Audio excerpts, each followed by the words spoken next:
Welcome to Downstream.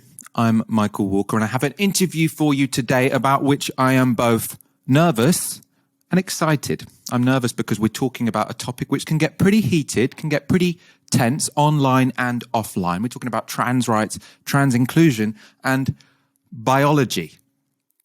Very, very interesting topics. I'm excited because I'm speaking to my absolute favorite author and thinker on this topic, Julia Serano. Her writings were very influential for my understanding on these issues, and in particular this book, Whipping Girl, which is now an absolute classic in the field. I am delighted to be joined by Julia Serano. Hi, thanks for having me. Before we start the conversation, I wanted to give a bit of context to the audience, because unless you've been living under a rock, you'll probably notice there have been some big debates raging at the moment about trans inclusion, trans women in women's spaces, are teenagers becoming trans men because of social trends. All of these talking points, all of these issues are constantly on our front pages and on morning TV, evening TV. They're everywhere. And the argument that's often made by the opponents of trans inclusion is that trans advocates, people who are advocating for trans rights and trans inclusion, what they are doing is denying reality. They're denying biology. And I have a couple of examples for you of this, so how this argument is made. So one is a book by the editor of The Economist. She's called Helen Joyce, and she wrote a book called Trans, When Ideology Meets Reality. It's done pretty well as a book. The other is by Kathleen Stock. You might have heard of her because there was a big hoo-ha when she left Sussex University amid controversial circumstances. Her book is called Material Girls, Why Reality Matters for Feminism. And you can see what's happening here. Both of those books are saying we as people who think the trans argument has gone too far, we are reasserting the importance of biology and of reality.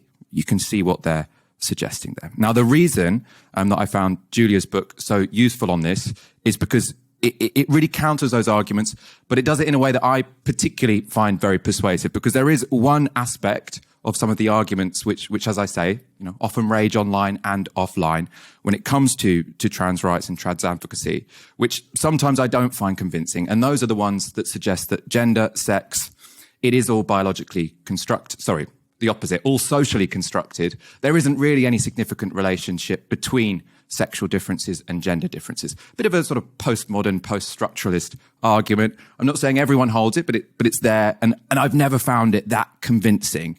And Julia's book I did, because it really grounded the argument for trans rights and trans inclusion in biology, in sort of science, really, really persuasive. And the reason Julia is so well suited to make that argument is because she is a trained biologist. So Julia, you have a PhD in biochemistry and molecular biophysics from Columbia University, that is, and you research genetics and development and evolutionary biology at Berkeley for 17 years. So you have a lot of credentials in this area. And, we're going to have a very broad discussion. I suppose to kick us off, if I could get you to talk about some of those issues I raised in that introduction. So when there are arguments made by someone like Kathleen Stock or Helen Joyce that trans people or people arguing for trans inclusion are denying biology, are denying reality, what do you make of those arguments? Even if you're not a scientist, I think we all understand that in science, ideas that seem very simple to us actually are almost always way more complex than we could even possibly imagine. I could point to a coffee mug, right? And we all know that that's a coffee mug. But if you look at the matter, you find out, it's made up of atoms, and atoms are made up of protons, neutrons, and electrons. And then those are made up of quarks, etc. The more you look, the more complicated everything is. And biology, and specifically with regards to sex-related traits, is just as complex. And so in biology, and this is not controversial at all within the field of biology, it's understood that most traits, whether they're physical traits or behavioral traits, they're understood to be complex traits, meaning that there are a whole lot of factors, a whole bunch of different genes, some environmental factors, and so on, that all come together in a really complex way to create different outcomes. And these outcomes tend to fall along spectrums. And a really useful example, because it is it's a sex-related trait, is height. We all understand that people vary in their heights. It creates these bell curves. There is some sex dimorphism, meaning like differences between the sexes, in that if you have a typical male puberty, you'll tend to be taller than you would if you had a typical female puberty. But we all know that there are short men and tall women. And so any trait related to sex or sexuality that you can think of, you will find this variation that exists. And so the idea of, oh, trans people are denying sex, is ridiculous in that we're falling along spectrums and they're the ones who are denying the diversity of sex. I suppose to flesh out their argument more. So their argument would be, look, men and women evolved differently. They have different evolutionary pressures. You look at all the different animals in the animal, well, not all the different animals, but mammals at least, sexually dimorphic. There's these sort of two poles which people bunch around.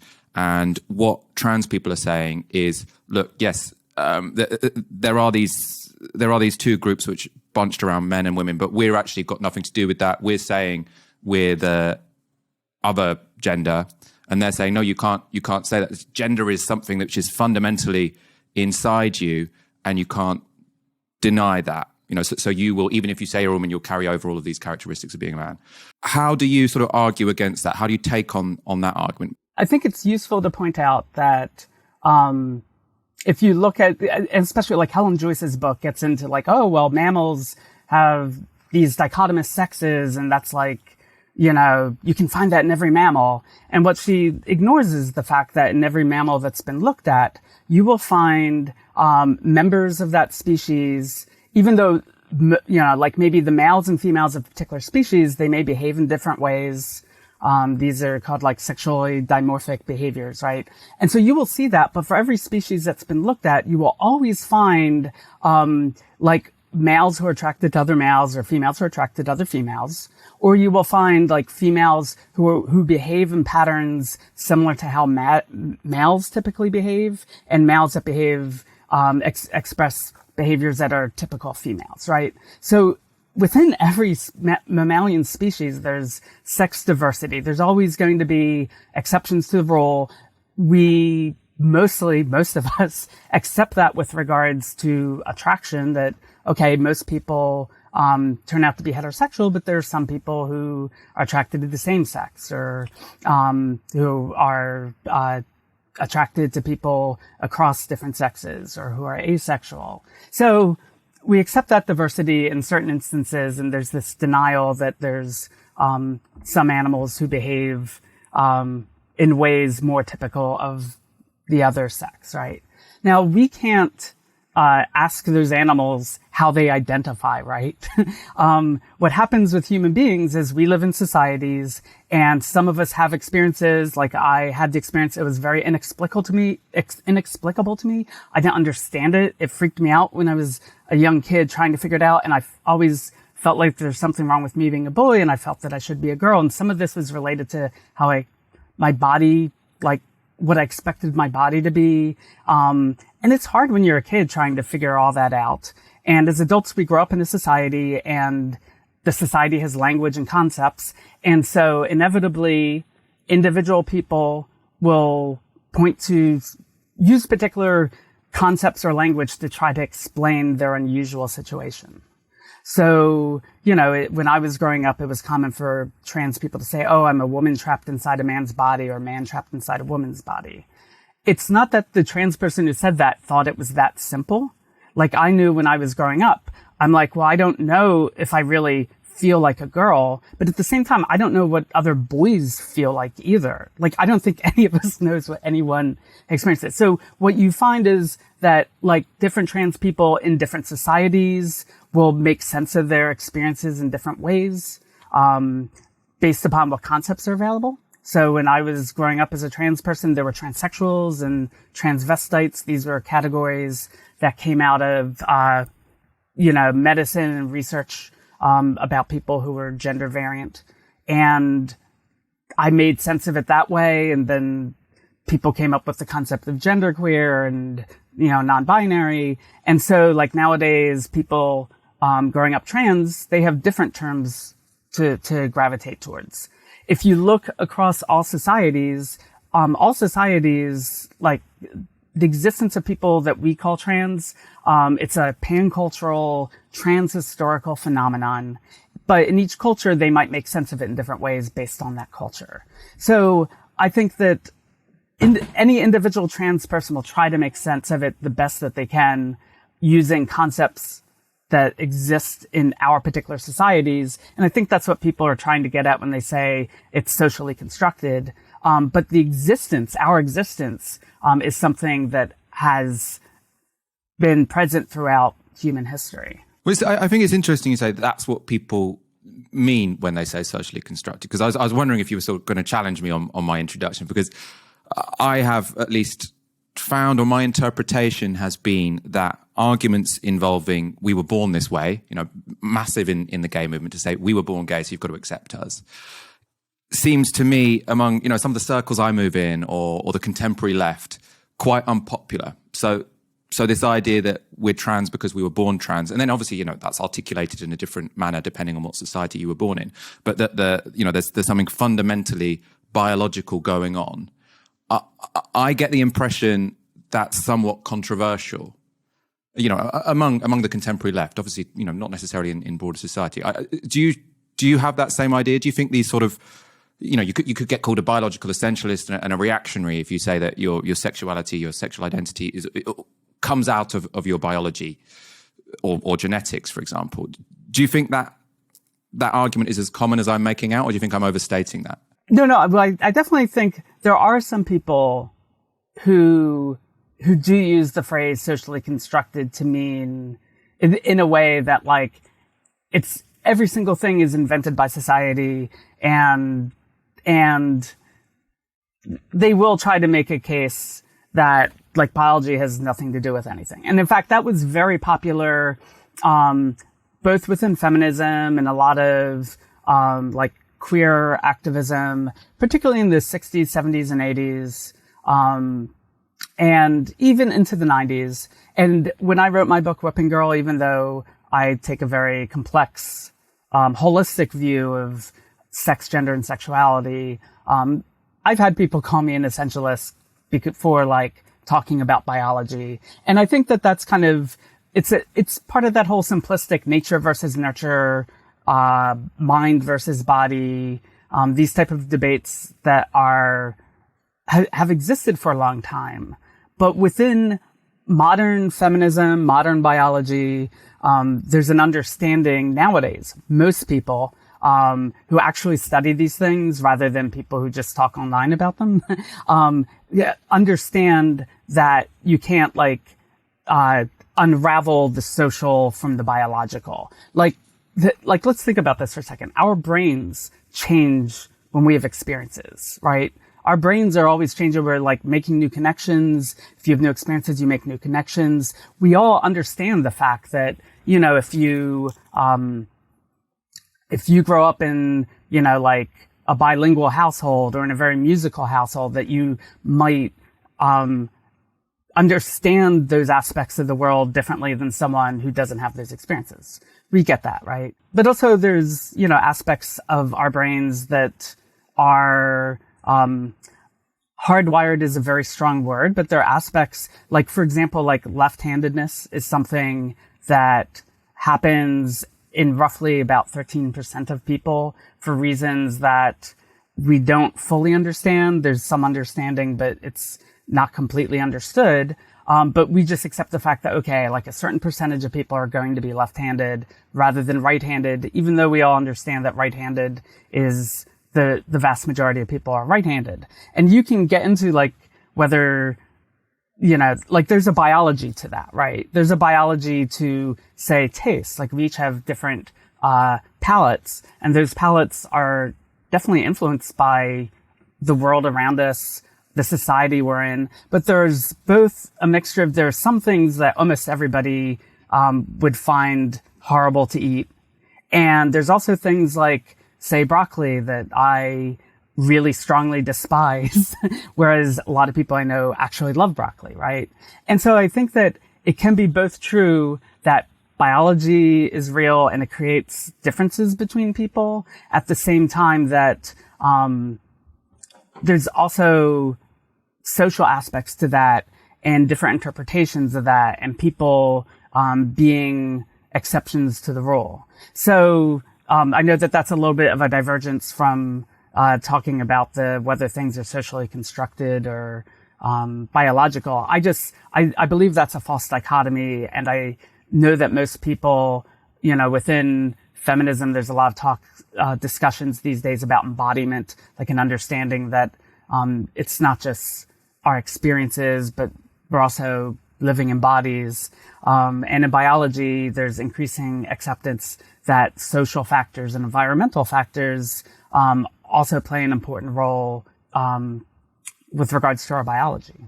I suppose I would potentially push back a little bit.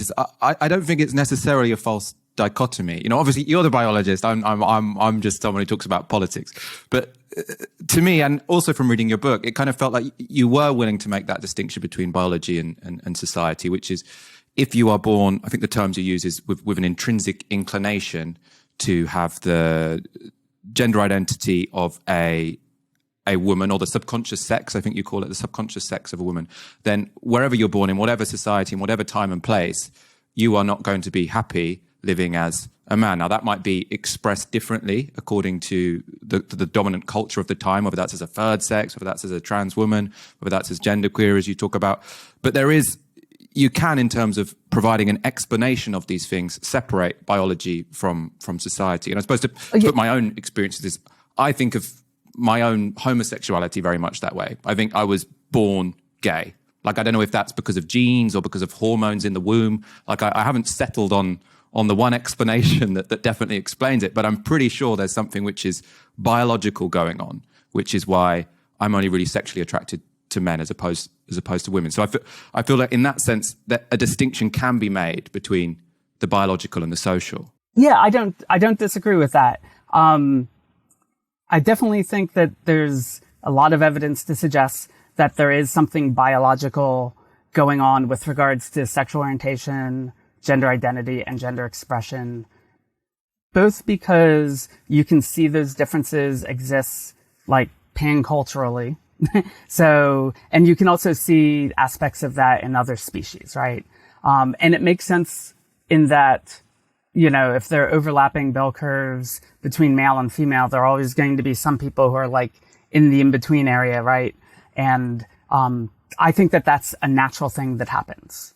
So that is biological. And in the book, when I talk about intrinsic inclinations, the point is that I think that there is something intrinsic that's there, and then we're in a society, and as individuals, we have to make sense of it. And just like you said, I think based on my experiences, I'm pretty sure I would be trans no matter what culture I grew up in.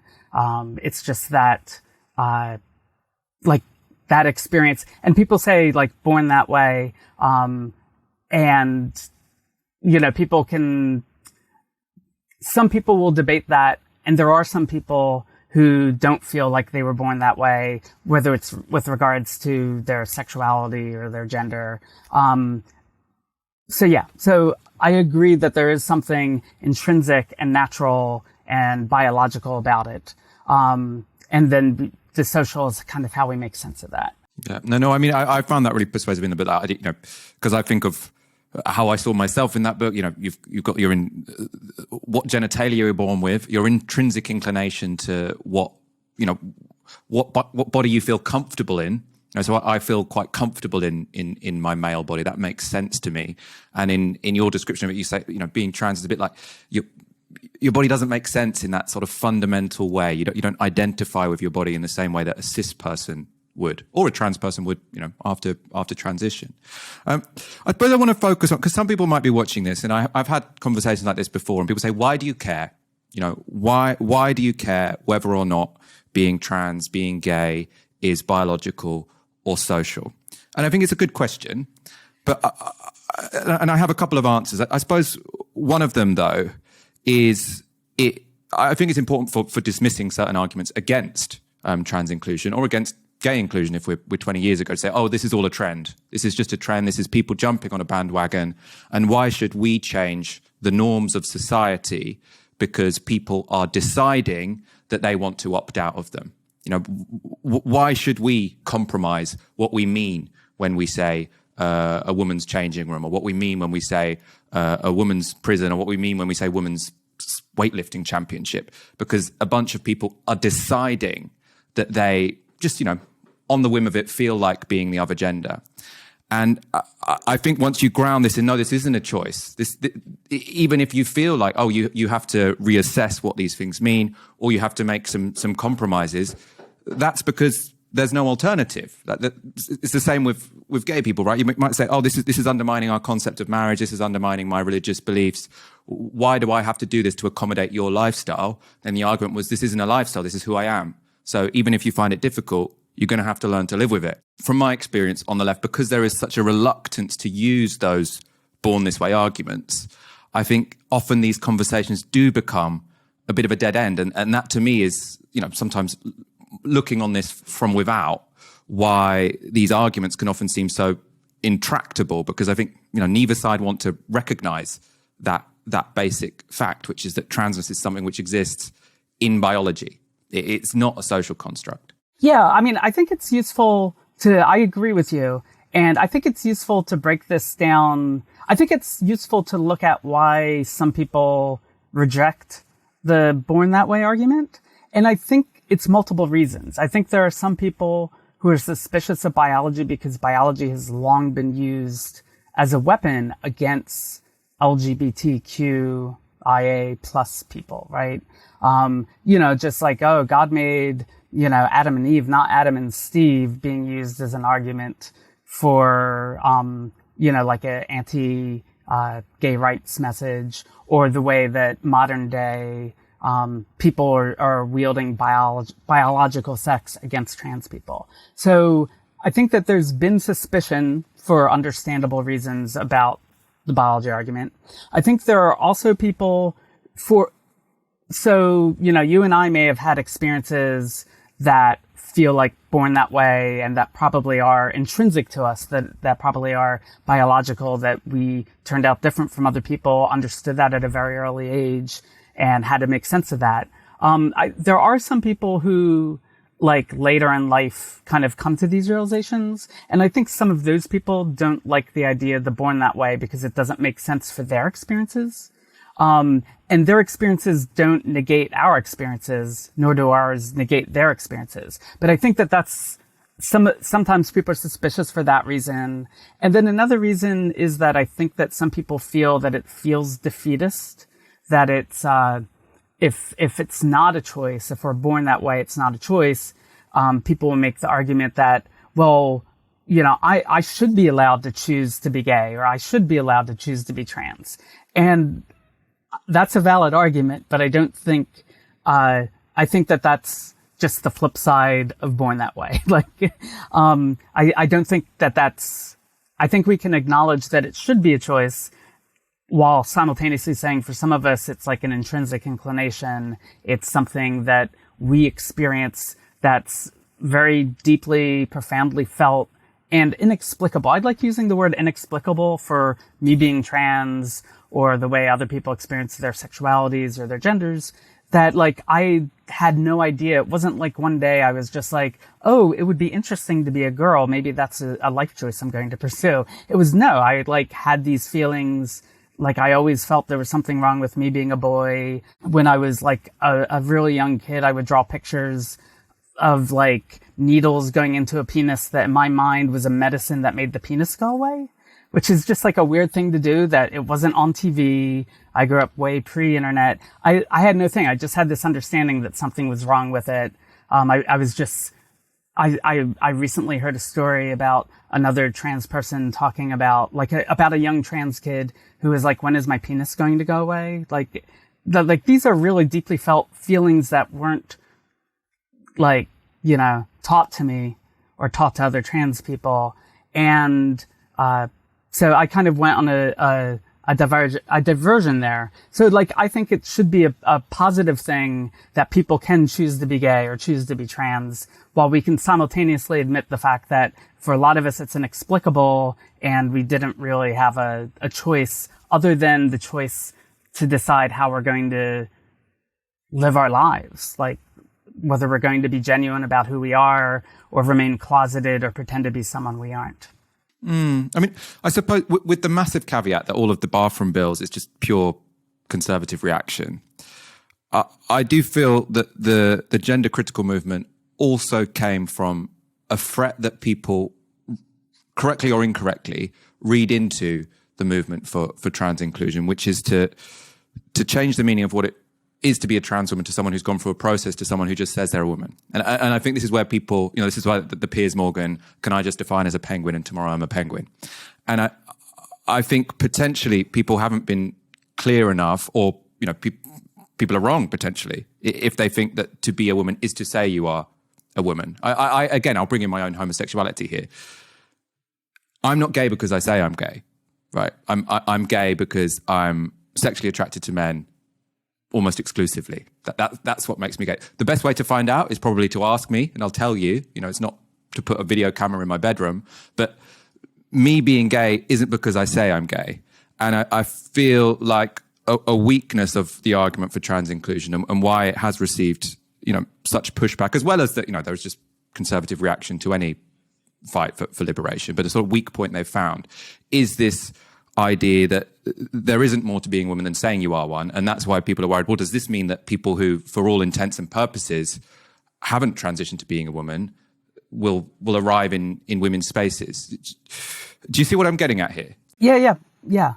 So I think part of the problem is that a lot of, and especially with policy, but also kind of the language that trans people have had to understand ourselves, is there's this term gender identity, which was invented in the 1960s by researchers who were studying trans people and intersex people and trying to make sense of that there are some people who have these strong feelings that they should be this way even though they were born that way, right?